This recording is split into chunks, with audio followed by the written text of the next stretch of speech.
फिर some basic concepts of chemistry. तो ये जो चैप्टर है ना अपना, ये एक ऐसा चैप्टर है जिसमें बहुत सारे चैप्टर्स की झलक है, इसलिए ये कहीं कहीं ऐसा लगता है कि कहीं कहीं मतलब आपको कन्फ्यूज़न करेगा, लेकिन ऐसा कुछ नहीं है। बहुत आसान सी बातें हैं। इस चैप्टर का टच लेकिन हर चैप्टर में आता रहेगा, ये कन्फर्म है। सबसे पहली जो बात इस चैप्टर में बताई है वो बताई है मैटर के बारे में, कि मैटर क्या चीज़ है। तो कोई भी ऐसी चीज़ जिसका मास है, जिसका वॉल्यूम है और जिसकी प्रेजेंस हमारी किसी भी सेंस के द्वारा महसूस हो सकती है, फील हो सकती है, वो मैटर होता है। लेकिन खाली प्रेजेंस वाला नहीं होता। जैसे कि आप कहें कि हीट है या कोल्ड है, तो ये कोई मैटर नहीं है, क्योंकि खाली फील होता है, इसका मास और वॉल्यूम नहीं है। तो मैटर का क्लासिफिकेशन किया गया है। कोई भी क्वेश्चन हो आप कमेंट्स में लिख सकते हो, बीच बीच में हम जूम क्लास करते रहेंगे, लेकिन ये क्योंकि मुझे आदत इस पर पढ़ाने की ज़्यादा है, इसलिए मैं ये कर रहा हूँ। तो दो तरह का क्लासिफिकेशन है मैटर का, फिजिकल क्लासिफिकेशन और केमिकल क्लासिफिकेशन। एक राय आपको और भी देनी है मुझे कि एक तो जैसे मैं ये पढ़ा रहा हूँ, अभी पढ़ के देखो, आज भी आप यही मानो डेमो चल रहा है आपका। एक तो ये तरीका है, दूसरा ये है कि पीडीएफ लेके आऊँ मैं और वहीं मार्क करके पढ़ाऊँ। जो आप कहेंगे वो तरीका हम अपना लेंगे। फिलहाल पहले तरीके से हम पढ़ रहे हैं जो आपके सामने है। तो फिजिकल स्टेट से जो है ना वो मैटर मेनली 3 टाइप का है, सॉलिड, लिक्विड, गैस। लेकिन 2 स्टेट और भी हैं, एक तो हॉट आयनाइज्ड गैसेज होती हैं, प्लाज्मा जिसको बोलते हो, और एक है बोस आइंस्टीन कंडेंसेट। मतलब 5 स्टेट्स हैं इसकी। और केमिकल क्लासिफिकेशन से जो मैटर है ये 2 टाइप का है, एक होता है प्योर सब्सटेंस और दूसरा है मिक्सचर। अब जो प्योर सब्सटेंस का मतलब है कि उसमें कोई भी फॉरेन चीज़ नहीं है, फॉरेन मटेरियल नहीं है, जो भी कुछ है वो सेम सब्सटेंस का ही है, ये मतलब है प्योर का। अब ये जो प्योर सब्सटेंस है ये फिर से 2 टाइप का है, एक होता है एलिमेंट और दूसरा होता है कंपाउंड। अब एलिमेंट जो होते हैं ना, ये फिर से ये सारी बेसिक सी बातें हैं, क्योंकि चैप्टर का ही नाम यही है, बेसिक कॉन्सेप्ट। एलिमेंट फिर 4 टाइप के हैं, मेटल्स, एक होते हैं नॉन मेटल्स, एक जिनमें दोनों की प्रॉपर्टी पाई जाती है मतलब मेटलॉइड्स, और एक ऐसे एलिमेंट्स होते हैं जिनका ऑक्टेट भरा हुआ है, जो रिएक्ट करना पसंद नहीं करते, जिनको आप बोलते हो नोबल गैसेज। कंपाउंड फिर से 2 तरह के हैं, एक होते हैं ऑर्गेनिक कंपाउंड्स जो कार्बन हाइड्रोजन से मिलकर बने हुए हैं, और कार्बन वगैरह को छोड़कर जो बचे हैं वो हैं इनऑर्गेनिक कंपाउंड्स। तो कंपाउंड में क्या होता है कि एक डेफिनेट रेशो होता है। जैसे आपको कोई कहे H2O, तो डेफिनेट रेशो है कि 2 हाइड्रोजन है, 1 ऑक्सीजन है। मिक्सचर फिर से 2 टाइप का है, एक होता है होमोजीनियस मिक्सचर। होमोजीनियस का मतलब है which have uniform composition through out, जिसमें यूनिफॉर्म कंपोजिशन रहती है, वो होता है होमोजीनियस।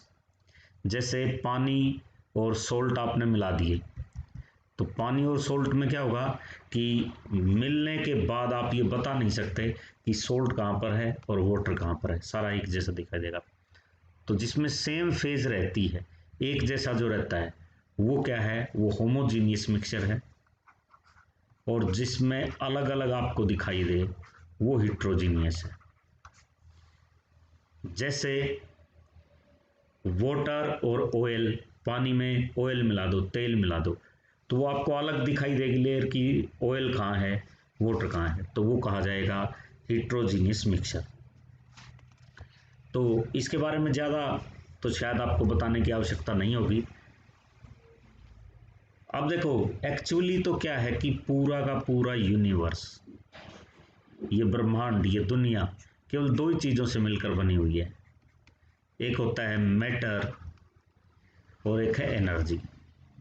और फिर जो दूसरे साइंटिस्ट हैं, जैसे कि बहुत सारे साइंटिस्ट हैं, जैसे आइंस्टीन है, उन्होंने ये बताया कि ये दोनों भी आपस में क्या होती हैं, इंटर कन्वर्टिबल होती हैं, एक दूसरे में चेंज होती रहती हैं।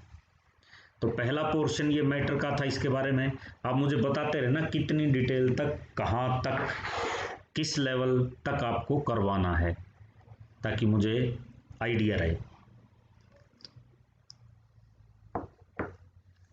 अब इसके बाद सबसे पहले, क्योंकि बेसिक कॉन्सेप्ट है तो इतना ही चलेगा, बस टच दिया टॉपिक का और आगे चले।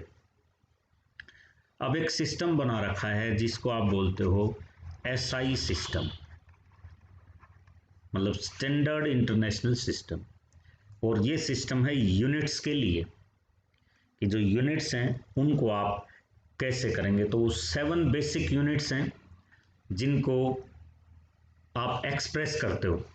तो कौन सी यूनिट है और कौन सा, मतलब उस यूनिट का नाम आप रखोगे, उस चीज़ पर आ जाते हैं।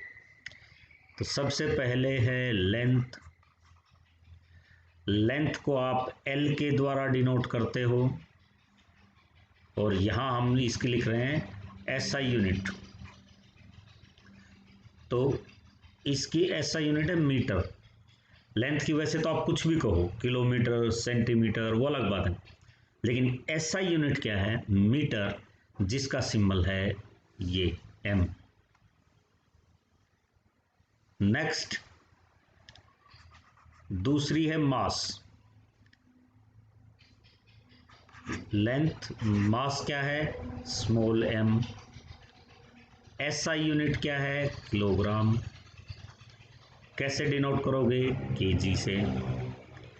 फिर थर्ड यूनिट है टाइम, फिजिकल क्वांटिटी। यूनिट क्या, फिजिकल क्वांटिटी है टाइम, टी से डिनोट करोगे। और इसकी जो एसआई यूनिट है टाइम की, वो होती है सेकंड, जिसको आप स्मॉल एस के द्वारा लिखोगे। कई बार जब आप पूरे मार्क्स स्कोर कर रहे होते हैं ना, तो यहाँ पे मार्क्स कटते हैं। कई बच्चे सेकंड को एस ई सी लिख दें, ऐसे कर दें। तो जब पूरे आप 100 स्कोर करते हो तो यहाँ ऐसे इस चीज़ों पे मार्क्स आपके काट लेते हैं। तो एग्जैक्ट मीटर का एम है, किलोग्राम केजी, सेकंड को आप एस की फॉर्म में दिखाएंगे। ये फिजिक्स में भी आपकी आती होंगी ये यूनिट्स जरूर। नेक्स्ट है इलेक्ट्रिक करंट।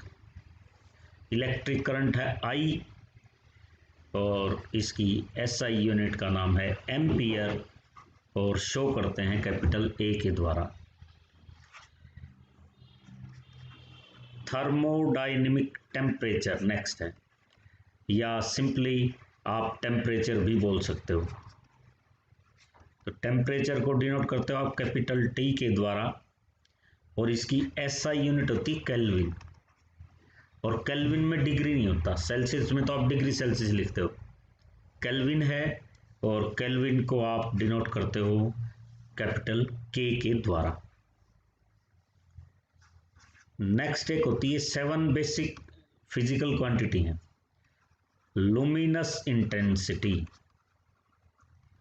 लुमिनस इंटेंसिटी को आई वी के द्वारा डिनोट करते हैं। इसकी यूनिट का नाम है कैंडिला, और सी डी से इसको आप सिंबल की फॉर्म में यूज करते हो।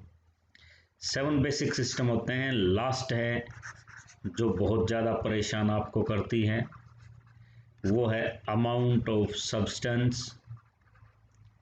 डिनोट करते हैं एन के द्वारा, बोलते हो आप इसको मोल, MOLE मोल, और सिंबल MOL, ई नहीं यूज करोगे, सिंबल होगा MOL मोल। तो ये 7 बेसिक यूनिट्स हैं। अब इनसे डिराइव करके बाकी बहुत सारी डिराइव्ड यूनिट्स भी होती हैं, वो फिर आपको बताना पड़ेगा। कि प्रेशर है तो फोर्स बाय एरिया है, फोर्स क्या है, कितना डिस्टेंस ट्रेवल किया, कितनी एनर्जी लगी, वो फिर आप फिजिक्स वगैरह में पढ़ते हो, वही चलेगा, उसमें कोई बड़ी बात नहीं है। एक जो क्वांटिटी है उसको दूसरी क्वांटिटी में आप चेंज कर सकते हो। अब इसके बाद ये सारी बेसिक सी बातें इस चैप्टर में, जैसा मैंने पहले ही बताया कि टच हर एक का रहेगा और फिर आगे बढ़ता रहना है। इसके बाद एटम के ऊपर आ गए हैं, डाल्टन के बारे में बताया है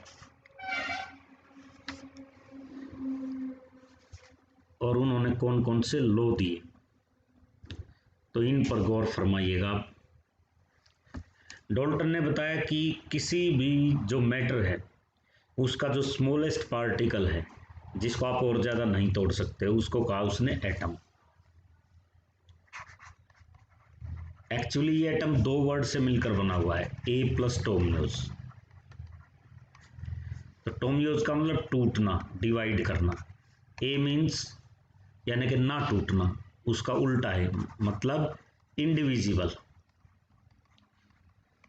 तो डाल्टन ने एटॉमिक थ्योरी दी जो यहाँ हम डिस्कस नहीं करेंगे क्योंकि अगला चैप्टर एटॉमिक स्ट्रक्चर है, वहाँ इन चीज़ों के बारे में बात करेंगे। लेकिन रफ सी बात ये थी कि डाल्टन ने कुछ एटम के बारे में बताया कि सबसे स्मॉलेस्ट होता है ये मैटर का पार्टिकल, स्मॉलेस्ट है ये, और इसको आप तोड़ नहीं सकते हो। एक एलिमेंट के सारे एटम्स एक जैसे होते हैं, डिफरेंट एलिमेंट के डिफरेंट होते हैं। जब ये कंबाइन करते हैं तो हमेशा सिंपल होल नंबर में करते हैं। तो आगे चलकर ये सारी बातें हालांकि गलत सिद्ध हुई कि एटम्स को हम तोड़ भी सकते हैं। एक जैसे एलिमेंट के सारे एटम एक जैसे नहीं होते, जैसे आइसोटोप एक जैसे नहीं है, अलग अलग हैं, वो ज़रूरी नहीं अलग अलग हो, वो कहीं ना कहीं मिल भी सकते हैं। एक बात सच थी बस कि एटम को ना आप बना सकते हो ना आप नष्ट कर सकते हो। वो बात, atom can neither be created nor be destroyed, वो सही थी। बाकी सारी बातें इनकी रह गई थी, काम नहीं आ पाई थी। अब कुछ लॉज हैं उन पर आ जाते हैं जो मेन इस चैप्टर में जिनका जिक्र है। Laws of chemical combination. Chemical combination के लॉज कौन से हैं? सबसे पहला लॉ है law of conservation of mass. ये बहुत फेमस है। कंजर्वेशन तो किसी का भी पूछ लें आपसे, लॉ ऑफ कंजर्वेशन ऑफ मास कहें तो आप क्या कहेंगे? मास can neither be created nor be destroyed, it can be changed into one form into another. किसी का भी पूछ लें यही रहता है। बात ये कि किसी भी सिस्टम का मास जो है वो कंजर्व रहता है। इस चीज़ के बारे में ये जो लॉ है इसके बारे में बताया था लेवोजियर ने। लेवोजियर को आपको भली भांति पता होगा, फादर ऑफ केमिस्ट्री भी कहा जाता है। और इसके बाद इसको एक्सपेरिमेंटली सिद्ध किया था इस लॉ को। It was tested by Landolt. और इसका एक सिंपल सा जो रूप है, जो डेफिनेशन है वो ये है कि रिएक्टेंट का जो टोटल मास है वो प्रोडक्ट के टोटल मास के बराबर होता है। तो law of conservation of mass क्या बोलता है? Total mass of reactants is equal to total mass of products. Reactants का टोटल मास प्रोडक्ट्स के टोटल मास के बराबर है। फॉर एग्जांपल, जैसे आपको ये रिएक्शन दे दी H2 + Cl2, it gives 2HCl। तो याद रखो कि रिएक्टेंट का जो टोटल मास है ना वो प्रोडक्ट के टोटल मास के बराबर होता है। एक हाइड्रोजन का मास 1 होता है, 2 का 2 हो गया। एक क्लोरीन का 35.5 होता है, 2 का क्या हुआ? 71। तो टोटल मास ऑफ रिएक्टेंट बताइए कितना हुआ? दोनों को ऐड कर दो, 73 हुआ। ग्राम में सपोज है तो ग्राम में आ गया 73 ग्राम। अब HCl का देखो, हाइड्रोजन का 1 होता है और ये 35.5 है, और 36.5 हुआ, 2 से मल्टीप्लाई करो, ये क्या आया? 73 ग्राम। तो जितना मास रिएक्टेंट का है उतना ही मास किसका आया है, प्रोडक्ट का। तो रिएक्टेंट का टोटल मास प्रोडक्ट के टोटल मास के बराबर है, ये है। अब इसके इलस्ट्रेशन या क्वेश्चंस आपसे न्यूमेरिकल टाइप करके और पूछ लेते हैं। जैसे एक रिएक्शन दी हुई है, ये इस टाइप के क्वेश्चन पूछते हैं। BaCl2 plus Na2SO4 it gives BaSO4 plus 2NaCl। अब ये क्वेश्चन न्यूमेरिकल बना के दे रखा है, तो ये आपको 24.4 ग्राम दिया हुआ है, ये आपको 46.6 ग्राम दिया हुआ है, ये 23.4 ग्राम दिया हुआ है। तो हमसे पूछा है कि what is the mass of BaCl2। तो बिल्कुल इजी है, आप बता सकते हो टोटल मास ऑफ रिएक्टेंट किसके बराबर आएगा, टोटल मास ऑफ प्रोडक्ट। तो इन दोनों को ऐड करके और सब्ट्रैक्ट कर देना इसको, आपका फाइनल आंसर आ जाएगा, ये 45.6 ग्राम आंसर आएगा। इस टाइप से क्वेश्चन इसके ऊपर आपसे पूछ सकते हैं। हम बढ़ते हैं दूसरे लॉ की तरफ। दूसरा लॉ है law of constant composition. Constant composition का लॉ कौन सा है? इसका एक और नाम लॉ ऑफ डेफिनेट प्रोपोर्शन भी है। इसी का नाम लॉ ऑफ डेफिनेट प्रोपोर्शन भी है। अच्छा, एक और नाम ऊपर वाले का भी था, जो लॉ ऑफ कंजर्वेशन ऑफ मास है, उसका भी एक और नाम था, उसको बोल सकते हो लॉ ऑफ इनडिस्ट्रक्टिबिलिटी ऑफ मैटर। क्योंकि आपने ये बोल दिया ना कि टोटल मास रिएक्टेंट का और प्रोडक्ट का बराबर होता है, तो मतलब वो बराबर ही है, तो कुछ खत्म तो हुआ ही नहीं, डिस्ट्रक्शन तो हुआ ही नहीं, तो आप कहेंगे कि ये क्या है, ये लॉ ऑफ इनडिस्ट्रक्टिबिलिटी ऑफ मैटर है। अच्छा, डेफिनेट प्रोपोर्शन क्या है? ये कोई ऐसा नहीं है कि जिसको हम मतलब मैथमेटिकल न्यूमेरिकल आपसे पूछ तो सकते हैं, लेकिन ये एक ऐसा लॉ है जिसके बारे में आप कभी से मतलब सुनते आ रहे होगे, पढ़ते आ रहे होगे, कि किसी भी कंपाउंड में एक डेफिनेट प्रोपोर्शन होता है बाई मास एलिमेंट्स का, और वो सेम रहता है चाहे वो आप किसी भी सोर्स से लिया हुआ हो या कुछ भी हो। फॉर एग्जाम्पल, जैसे H2O, जो वाटर है, इसमें अगर बाई मास आप रेशियो देखें, बाई मास, तो हाइड्रोजन एक के लिए एक है, 2 के लिए मास क्या हुआ 2, और ऑक्सीजन का क्या है 16 होता है, मतलब 1:8 ये रेशियो है। तो लॉ ऑफ डेफिनेट प्रोपोर्शन ये बोलता है कि ये जो कंपाउंड आपने लिया ना वाटर, ये आप कहीं से ले, ये आपने सी से वाटर लिया तो उसका फॉर्मूला भी H2O है, आपने अमेरिका जाके पानी लिया तो उसका फॉर्मूला भी H2O है, आपने टैप का वाटर लिया तो भी उसका फॉर्मूला H2O है, आपने रेन का वाटर लिया तो भी उसका फॉर्मूला H2O है, आपने गंगा जल लिया तो उसका फॉर्मूला भी H2O है। तो डेफिनेट इसी को बोलते हैं कि डेफिनेट प्रोपोर्शन है कि आप किसी भी सोर्स से ले रहे हो या किसी भी प्लेस से ले रहे हो तो वो एक डेफिनेट प्रोपोर्शन बना रहता है। कुछ समझ में आ रहा है या नहीं? एक बार कमेंट करके बताना, जाग रहे हो सो रहे हो।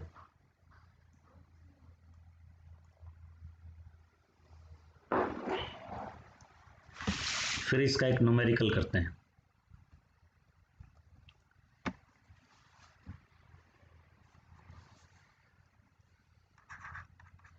एक क्वेश्चन करते हैं इसका,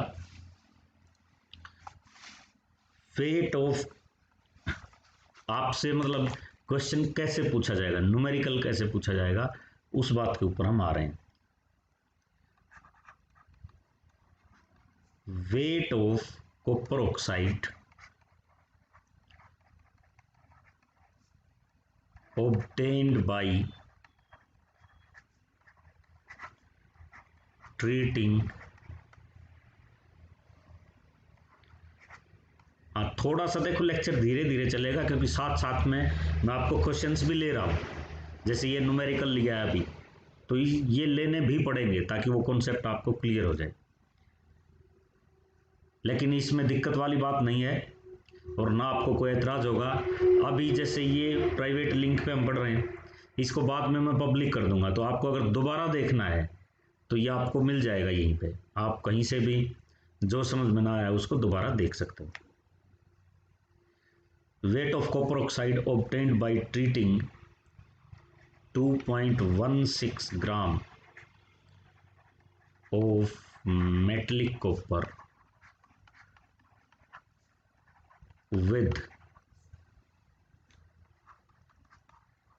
nitric acid and, आप इसको करके देख सकते हैं, कॉपी पेन आपके पास हैं तो या अपने दिमाग में आइडिया लगा लो ये कैसे होगा, क्योंकि जैसे ही मैं इसको लिखना ख़त्म करूँगा तो फिर इसको सोल्व करूँगा। इग्निशन वाज 2.70 ग्राम। मैं ये बता रहा हूँ कि इस लो पर कैसे न्यूमेरिकल आपसे पूछे जाते हैं। In another experiment 1.15 gram of copper oxide on reduction yielded 0.92 gram of copper।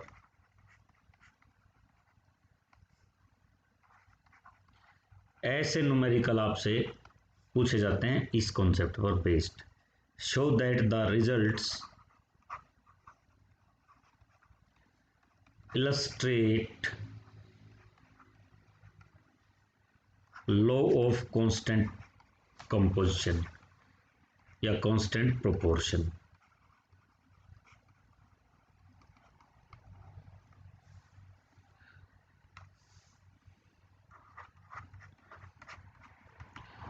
आओ बच्चों पता लगाएं।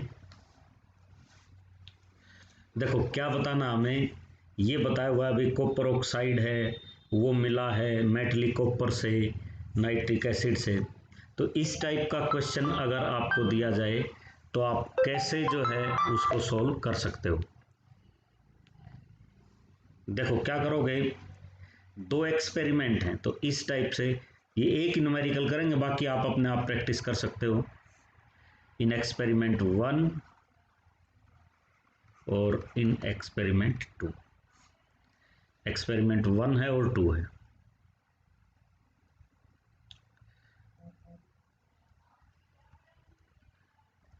देखो क्या क्या दिया हुआ है इसमें। वेट ऑफ कॉपर ये आपको दिया है 2.16 ग्राम। ये देखो ऊपर क्वेश्चन में दिया हुआ है ये चीज आपको, ये और क्या दिया है, वेट ऑफ CuO ये भी दिया आपको पहले एक्सपेरिमेंट में 2.7 ग्राम।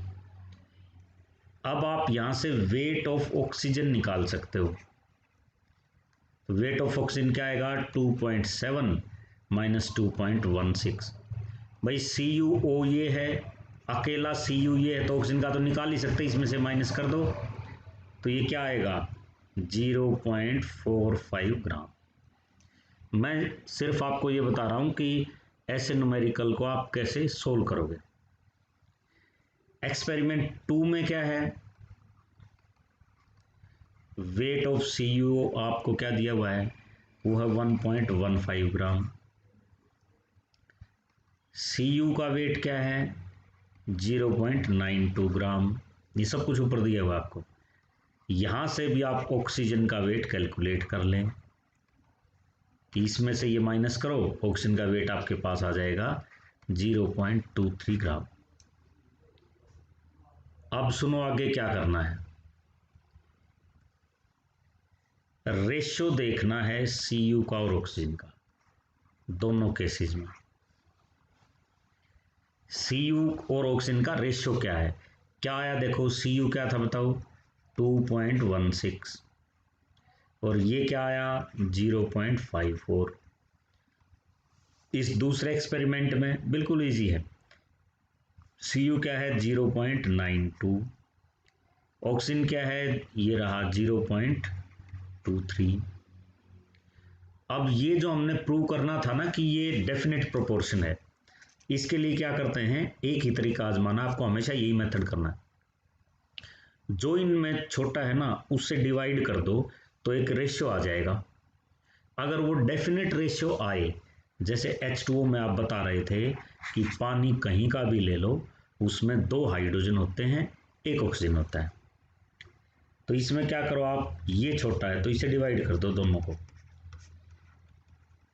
ये खेल हमने क्यों किया, ताकि एक की वैल्यू तो 1 आए, तो ये और ये कटेगा तो ये क्या आएगा 1, ये कटेगा तो 5 4 20 मतलब ये 4 आएगा, 4:1।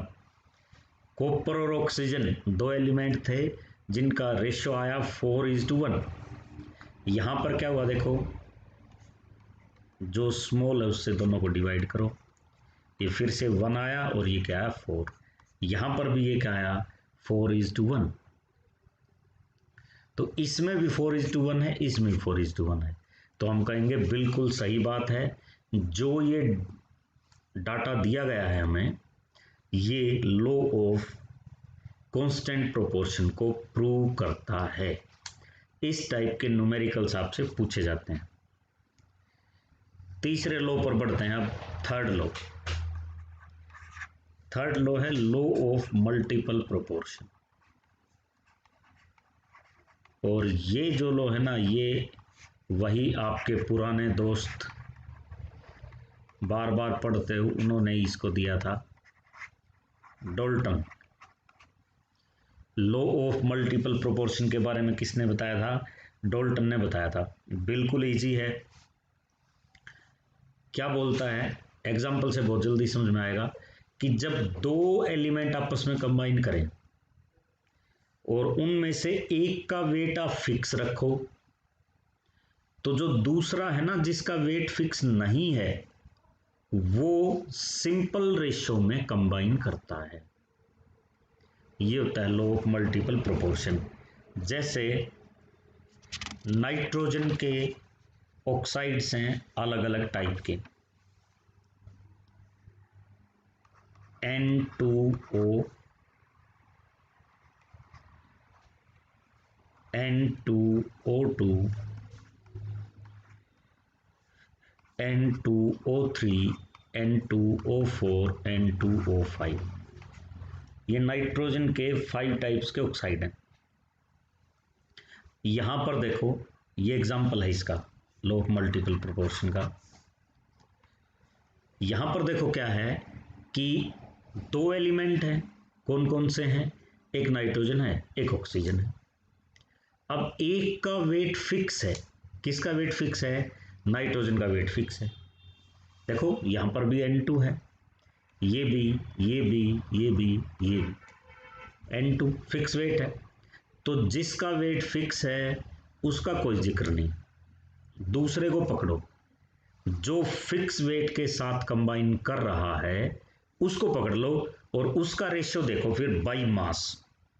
अब बाई मास रेशियो क्या आएगा, 1 ऑक्सीजन का होता है मास 16, यहां पर 2 है तो 32, 3, 4 और 5। वैसे भी 1 2 3 4 5 एज इट इज यही आने थे, मतलब ये रेशियो आएगा 1 2 3 4 5। तो लॉ ऑफ मल्टीपल प्रोपोर्शन जो है वो यही बताता है कि 2 एलिमेंट हैं, इनमें से जो एलिमेंट फिक्स वेट के साथ कंबाइन कर रहा है ना, तो वो आपको एक सिंपल रेशियो मिलेगा। ये होता है law of multiple proportion.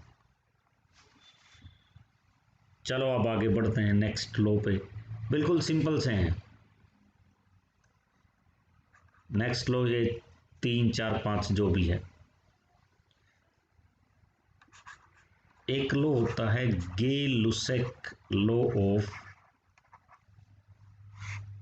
Combining volumes.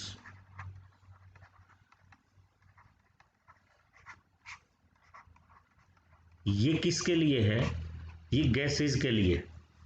देखो सॉलिड और गैस, सॉलिड और लिक्विड जो रिएक्ट करते हैं उनका रिएक्शन करवाना आसान होता है, क्योंकि आप उनका वॉल्यूम, मास कुछ भी है तो आप उसको लेके और जल्दी रिएक्ट करवा सकते हो। गैसेस को रिएक्ट करवाने में बड़ी दिक्कत आती है, क्योंकि गैसेस को आप ऐसे तो बोल नहीं सकते हाइड्रोजन कहाँ है भाई इधर आ जाओ, ऑक्सीजन कहाँ यहाँ आ जाओ, दोनों कंबाइन हो जाओ। ऐसे तो गैसेस में क्या होता है, क्योंकि ना उनका शेप डेफिनेट है, ना वॉल्यूम डेफिनेट है, तो गैसेस में क्या होता है जब भी कंबाइन करती है ना तो हमें वॉल्यूम्स लेने पड़ते हैं, कि कुछ वॉल्यूम ले लिया जो भी गैसेस कंबाइन करवानी है और वॉल्यूम्स में उनको कंबाइन करवाते हैं, क्योंकि पार्टिकल कैलकुलेट करना वहाँ बहुत मुश्किल होता है। तो गे-लुसेक ने यही बताया था कि गैसियस रिएक्शन में जो रिएक्टेंट्स हैं वो एक सिंपल रेशो में कंबाइन करेंगी वॉल्यूम्स में। मतलब इसने बात बताई कि गैसेस कंबाइन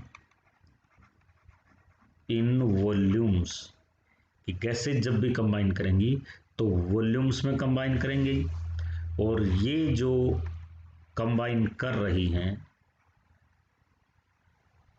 सिंपल रेशो, हाँ अभी बात करते हैं उसकी, सिंपल रेशो बाई वॉल्यूम।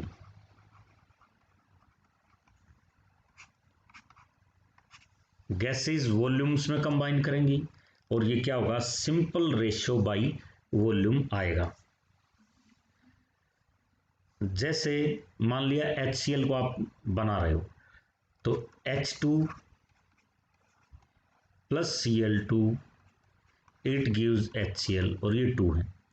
तो यहाँ पर क्या हुआ, देखो ये 1 है, ये 1 है, ये क्या है 2 है, तो यही क्या है, ये वॉल्यूम्स हैं। अब ये क्या है, ये 1 वॉल्यूम है H2 का, Cl2 का ये क्या है 1 वॉल्यूम है, और HCl के ये क्या है 2 वॉल्यूम है। तो इस तरह वॉल्यूम्स में ये कंबाइन करती हैं। बस ज़्यादा इसका कोई लंबा चौड़ा हिसाब किताब नहीं है, इतना ही है। नेक्स्ट एक और लॉ है, वो है एवोगैड्रो लॉ।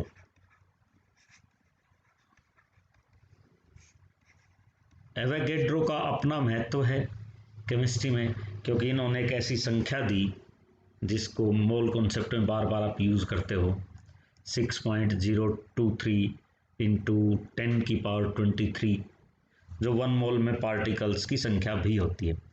तो एवोगैड्रो ने क्या बताया कि जब आप वॉल्यूम्स में कंबाइन करवा रहे हो ना गैसेस को, तो इक्वल वॉल्यूम अगर आप लेते हो तो उसमें इक्वल नंबर ऑफ मॉलिक्यूल्स मिलेंगे गैसेस के। ये और बात है कि वो मॉलिक्यूल्स अलग अलग टाइप के तो हो सकते हैं, लेकिन उनका जो नंबर है, जो संख्या है, वो क्या मिलेगी आपको, इक्वल मिलेगी। तो एवोगैड्रो ने ये बताया कि equal volume of gases have equal number of molecules.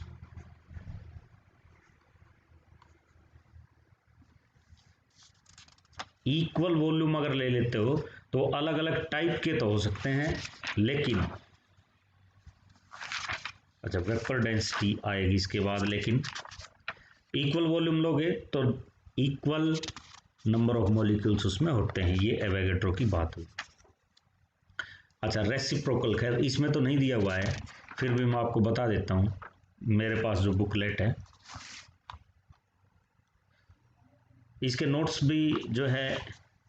अच्छा आपने ये तो बताई नहीं कौन सी बुक से करवाना है, आप कौन सी बुक रेफर करते हो, ताकि और थोड़ी सी क्लैरिटी हो जाए। जो बुक आप पढ़ते हो कौन सी बुक है, उसका नाम लिखो एक बार, क्योंकि मैं आपको मॉड्यूल्स में से करवा रहा हूँ। इसके पीडीएफ भी मैं डाल दूंगा ग्रुप में, जो है आप फिर उसको देख पाओगे, नोट्स वगैरह जो भी।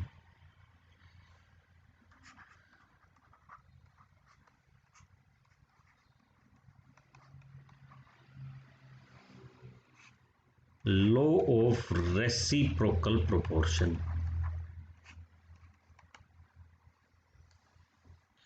तो रेसिप्रोकल प्रोपोर्शन में क्या होगा, इसमें दो एलिमेंट जब आपस में कंबाइन करें उनकी रेशो, और जब वो किसी दूसरे के साथ सेपरेटली कंबाइन करें वो रेशो, वो क्या होती है, वो अलग अलग आपको मिलती है। सर मेरा ISC नोट। अच्छा, तो आप इसमें जो है ना ये मैच करके देख लेना कि जो मैच हमारा होता है या नहीं होता है।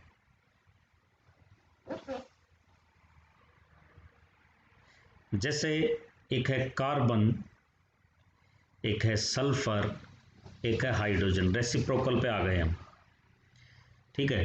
तो कुछ नहीं, इसमें कोई विशेष लॉ नहीं है ये, कि जब ये आपस में कंबाइन करें तो बनेगा CH4, ये आपस में कंबाइन करते हैं तो बनता है H2S।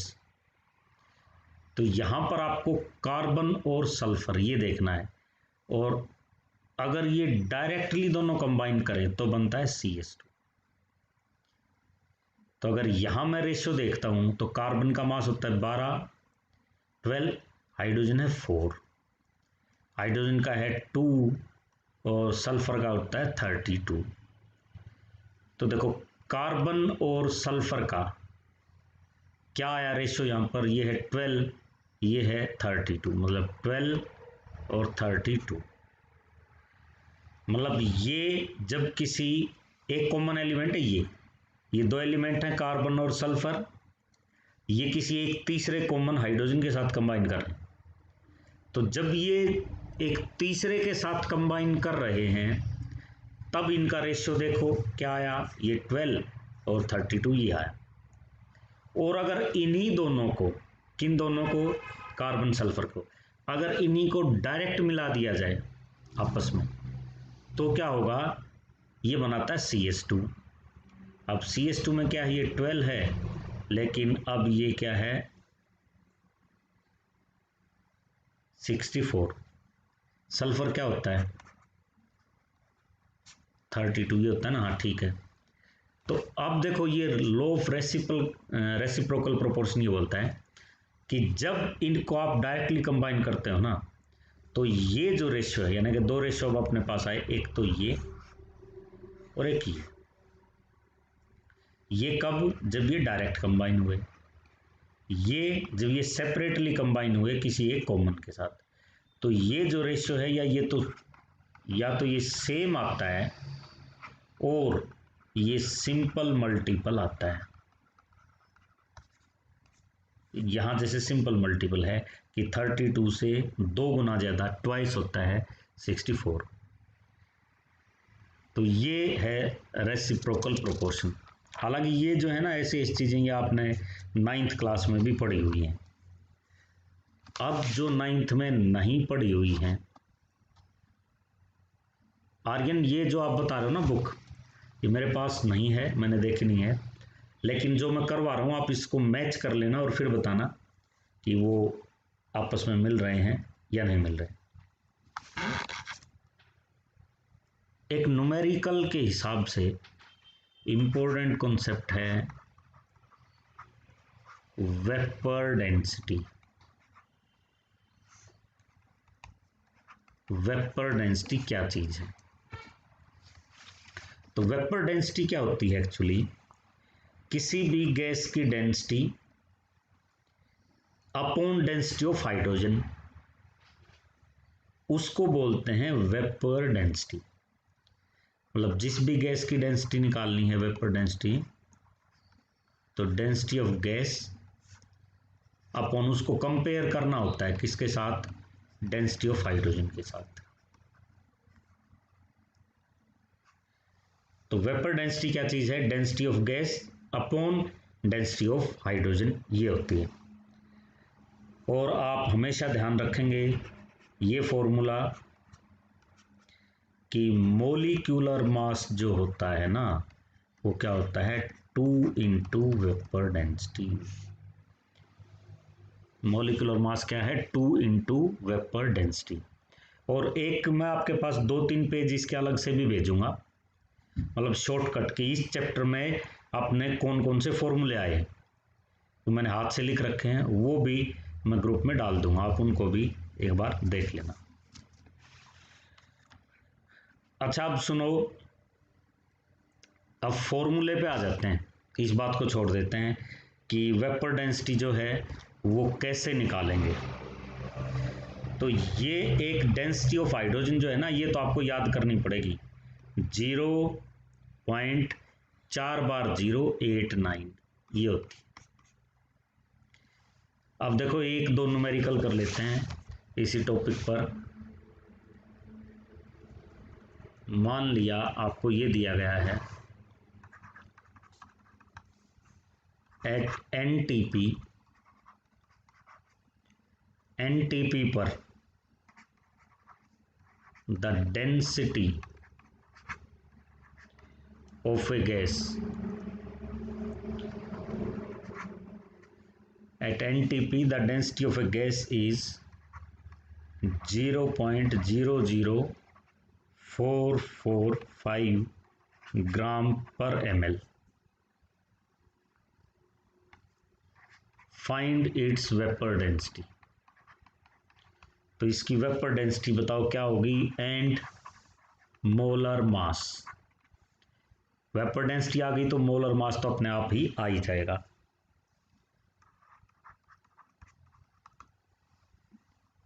याद कीजिए वेपर डेंसिटी क्या होती है, density of gas upon density of hydrogen, मतलब density of gas upon density of hydrogen यही होती है। डेंसिटी ऑफ गैस ये लो भाई दी हुई है 0.00445।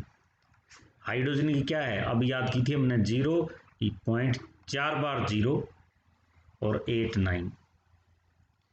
जब आप इनको काट दोगे तो आंसर आएगा आपका 50। अब क्या पूछा हुआ हमसे मोलर मास, बताओ जरा मोलर मास क्या होता है 2 into vapour density, 2 into vapour density ये रही 50, सो इट इज 100। तो मोलर मास क्या आ जाएगा इसका 100 आ जाएगा। ऐसे आप कैलकुलेट कर सकते हो।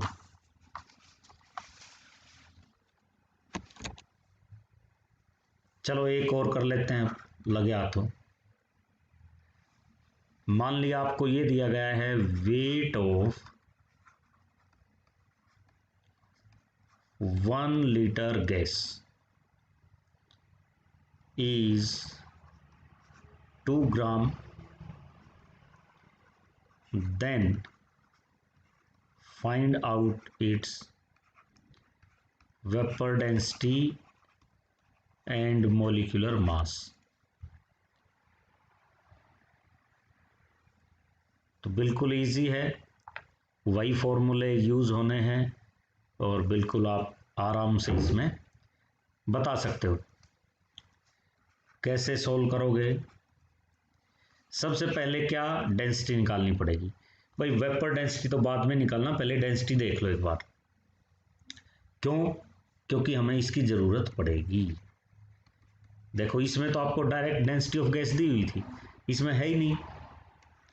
तो डेंसिटी ऑफ गैस क्या आएगी, डेंसिटी का ये भी तो फॉर्मूला होता है मास अपॉन वॉल्यूम। मास क्या दिया हुआ आपको 2 ग्राम, 1 लीटर है, मिलीलीटर बना लो तो मिलीलीटर में क्या आएगा 1000। तो डेंसिटी आ गई 0.002 ग्राम पर मिलीलीटर पर ml। अब डेंसिटी आपके पास गैस की आ गई है तो वेपर डेंसिटी निकालना अब आपके बाएं हाथ की बाईं उंगली का सवाल है। क्योंकि वेपर डेंसिटी क्या density of gas upon density of hydrogen, वही फॉर्मूला जो आएगा उसको फिर वेपर डेंसिटी आएगी, 2 से मल्टीप्लाई कर दोगे क्या आ जाएगा, मोलर मास आ जाएगा।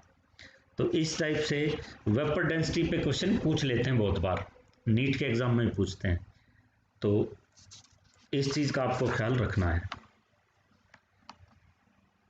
अच्छा, इसके बाद जो है ना एक मोल कॉन्सेप्ट आ गया है इसमें, जिसमें बहुत ज़्यादा चीज़ें शायद आपको पता ही होंगी बिना बताए भी, कि मोल कॉन्सेप्ट का क्या रहता है।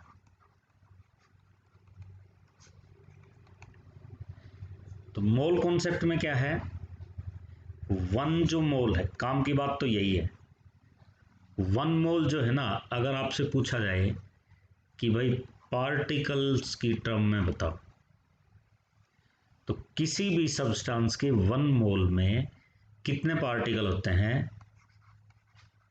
एवोगैड्रो नंबर, एवोगैड्रो नंबर जितने पार्टिकल होते हैं,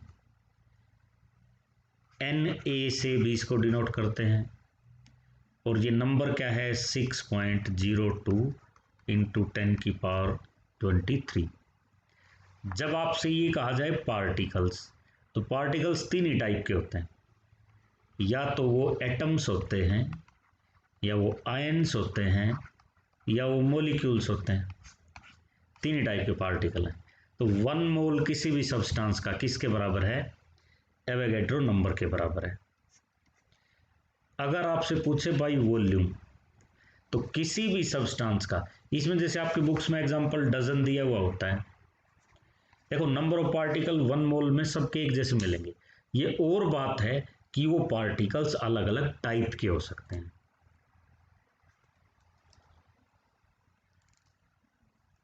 आप आराम से कर लोगे आर्यन, क्योंकि हम उससे ऊपर के लेवल के पढ़ रहे हैं। मैं आपको जो है ना, ये जो बुकलेट है या जो नोट्स मैं आपको दूंगा, ये नीट और जेई मेन के जो है ना वो करवा रहा हूँ, तो एनडीए का लेवल इससे नीचे रहता है, बोर्ड लेवल ही रहता है एनडीए का। तो अगर वॉल्यूम में पूछा जाए, तो वॉल्यूम में क्या होता है 22.4 लीटर वन मोल में।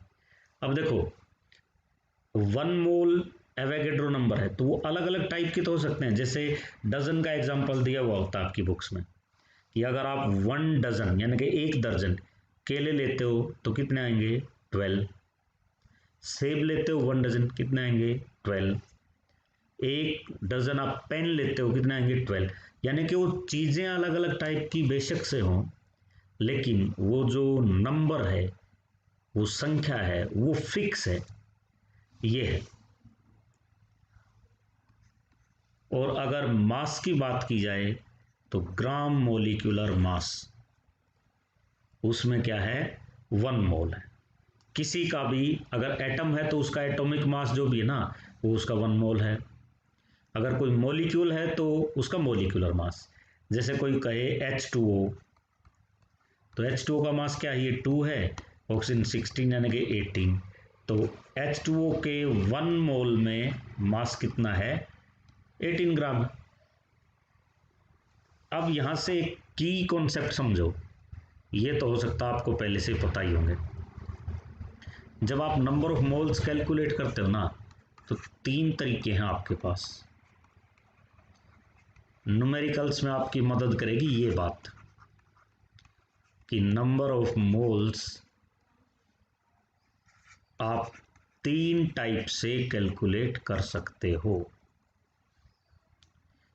पहला तरीका क्या है, अगर आपको वेट की टर्म्स में पूछा हुआ है या मोलिकुलर मास है, तो क्या करोगे, गिवन वेट जो आपको न्यूमेरिकल में दिया हुआ है वो गिवन वेट अपॉन उसका मोलिकुलर वेट, तो इस तरह से आप नंबर ऑफ मोल्स निकाल लोगे।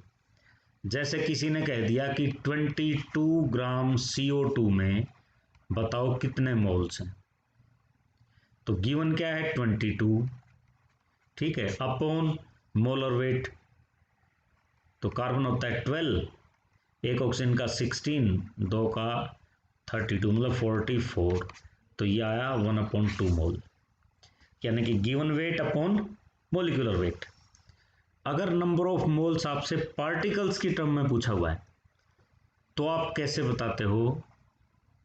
Given number of particles upon particles की टर्म में क्या था अपने पास? एवोगैड्रो नंबर,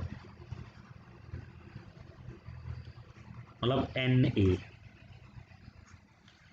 तो नंबर ऑफ मोल्स क्या है? Given particles upon Avogadro number.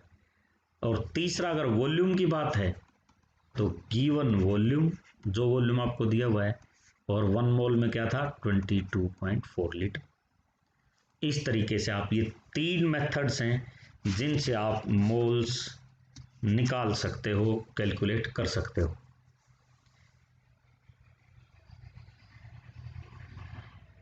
चलो अगले टॉपिक पे चलते हैं। अगला बहुत आसान सा टॉपिक है, इसमें कोई आगे पीछे हो जाएगा तो कोई बात नहीं, उसको हम कवर करते रहेंगे। अभी फ़िलहाल मैं इस मॉड्यूल के अनुसार चल रहा हूँ। तो नेक्स्ट टॉपिक इसमें है इम्पीरिकल फॉर्मूला, जिस पर फिर से न्यूमेरिकल आपसे पूछे जाते हैं। इम्पीरिकल फॉर्मूला,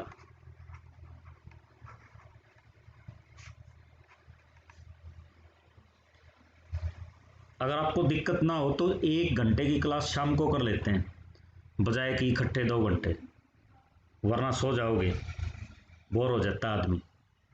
कोई शाम का टाइम देख लो, 8 बजे 9 बजे, इसको 2 पार्ट्स में कर लेंगे बचे हुए भाग को। इम्पीरिकल फॉर्मूला, तो इम्पीरिकल फॉर्मूला क्या होता है कि simplest whole number ratio of atoms. आप क्या करेंगे? Simplest whole number ratio of atoms, तो उसको आप बोलोगे कि ये क्या है? इम्पीरिकल फॉर्मूला है। और मोलिकुलर फॉर्मूला में क्या होता है? इसमें होता है actual number of atoms.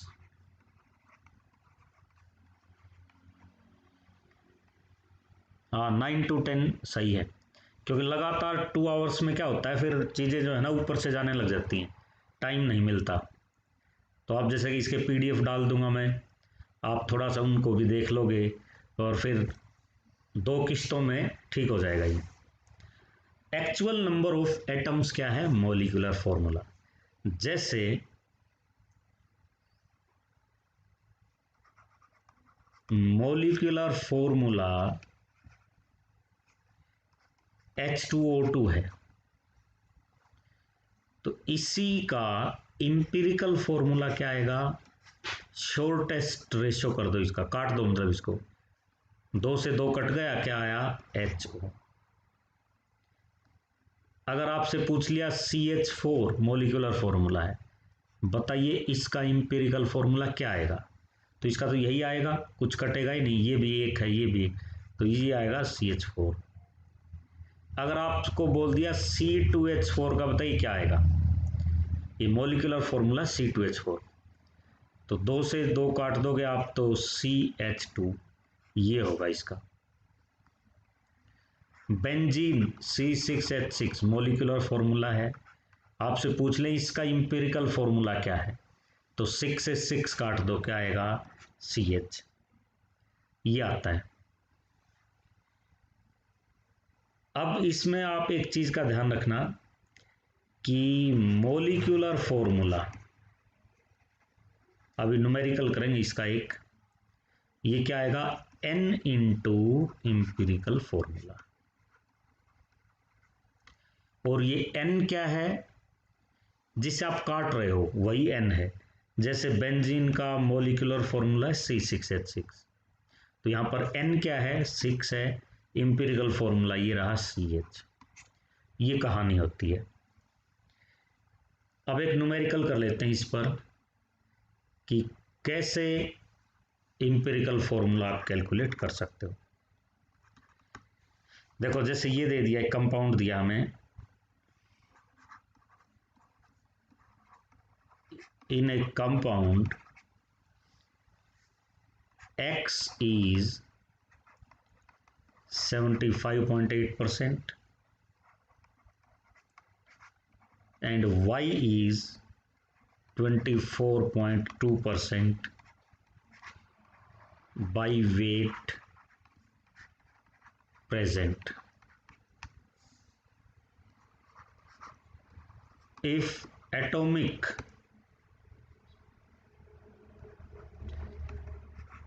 weight of X and Y are 24 and 16 respectively, then calculate empirical formula.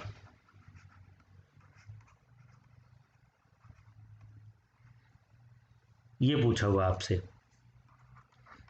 देखो इस टाइप के जो भी न्यूमेरिकल्स आएंगे आप कैसे सोल्व करोगे, कैसे सोल्व करोगे? इसमें एक है एलिमेंट, पहले आप लिखोगे एलिमेंट, फिर इसकी परसेंटेज जो आपको दी हुई है, फिर नेक्स्ट कॉलम में आप इसका एटॉमिक वेट लिखोगे जो एलिमेंट्स आपको दिए हुए हैं।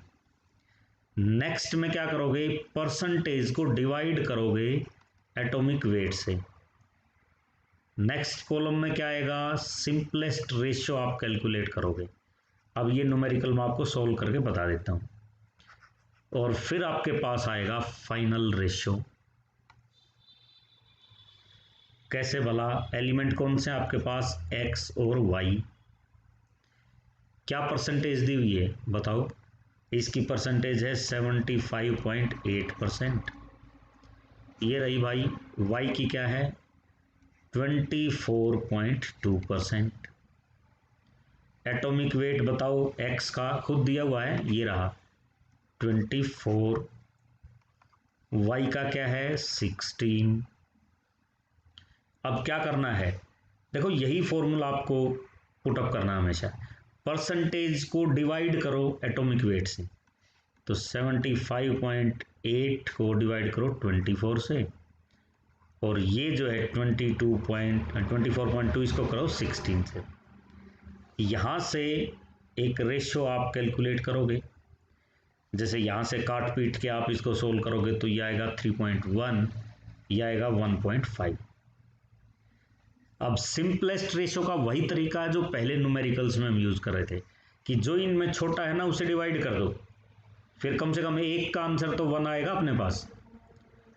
तो क्या किया आपने, 3.1 को, छोटा ये था 1.5, इससे डिवाइड कर दिया सिंपलेस्ट निकालने के लिए, और 1.5 को भी 1.5 से कर दिया, जिसकी वजह से फाइनल रेशियो यह है 1, इसको काटोगे ये आएगा 2। तो अब इंपेरिकल फॉर्मूला आपका बिल्कुल बता सकते हो। x क्या आया बताओ 2, y क्या आया 1, तो इसका मतलब x2y, x तो 2 है y 1 है, x2y ये आता है इसका इंपेरिकल फॉर्मूला। अब कई बार क्या होता है कि यहाँ फिर इंपेरिकल फॉर्मूला मास और ये देते हैं, तो उसमें फिर आपको ध्यान रखना है कि n अगर निकालना हो हमें, तो n कैसे निकालेंगे, molecular formula mass upon empirical formula mass. जैसे देखो एक और न्यूमेरिकल करके देखते हैं, इसके बाद क्लास और करेंगे।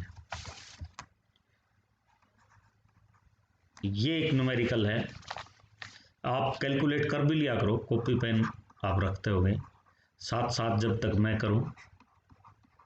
इन a compound carbon is equal to 52.2%, hydrogen है 13%, ऑक्सीजन है 34.8%, molecular mass of compound is 92. Calculate molecular formula अब देखो क्या करना पड़ेगा, मॉलिक्यूलर फॉर्मूला पूछा है तो उससे पहले हमें इंपीरिकल फॉर्मूला निकालना पड़ेगा, तब मॉलिक्यूलर फॉर्मूला आएगा। तो वही काम, वही टेबल जो कर रहे थे ना, उसी ढंग से फिर करना है। एलिमेंट कौन कौन से हैं, कार्बन है, हाइड्रोजन है, ऑक्सीजन है। इसकी परसेंटेज 52.2, इसकी क्या है 13, इसकी क्या है 24.8। इनका एटॉमिक मास हमें पता है, कार्बन का होता है 12, हाइड्रोजन का होता है 1, ऑक्सीजन का होता है 16। अगला स्टेप क्या था, इनका रेशियो निकालना है सिंपलेस्ट। कैसे, जो परसेंटेज है उसको डिवाइड करो एटॉमिक मास से।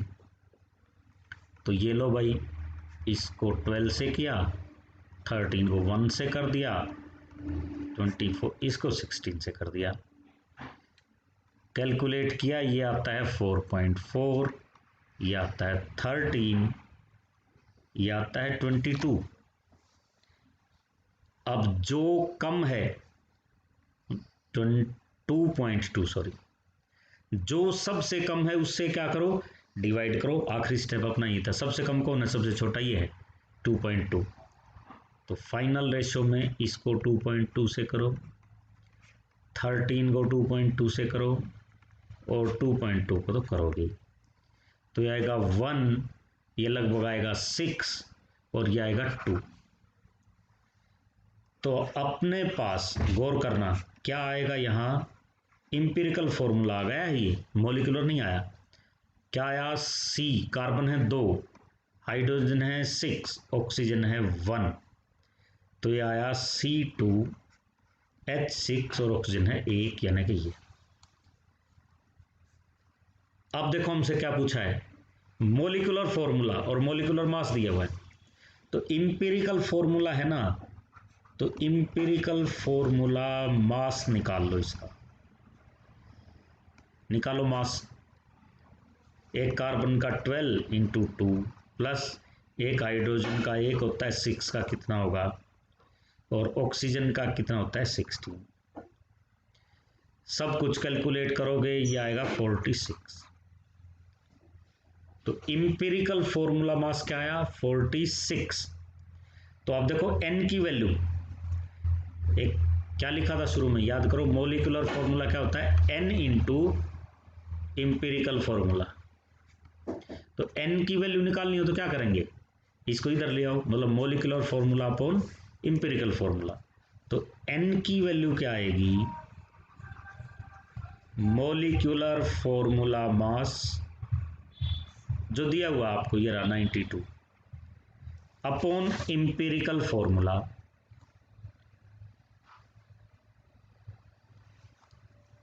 Molecular formula mass upon empirical formula mass, ये 92 आपको दिया हुआ है, और ये देखो बिल्कुल ताज़ा हमने अभी कैलकुलेट किया 46। n की वैल्यू क्या आई 2। मॉलिक्यूलर फॉर्मूला बताओ क्या था, n into empirical formula, n की वैल्यू है 2, और यह आया था C2H6O। 2 से मल्टीप्लाई करो C4H12, और ऑक्सीजन को 2 से करो ये फाइनली इसका क्या आता है, मॉलिक्यूलर फॉर्मूला आता है। चलिए शाम को क्लास में फिर से मिलते हैं और इस चैप्टर को कंप्लीट करेंगे।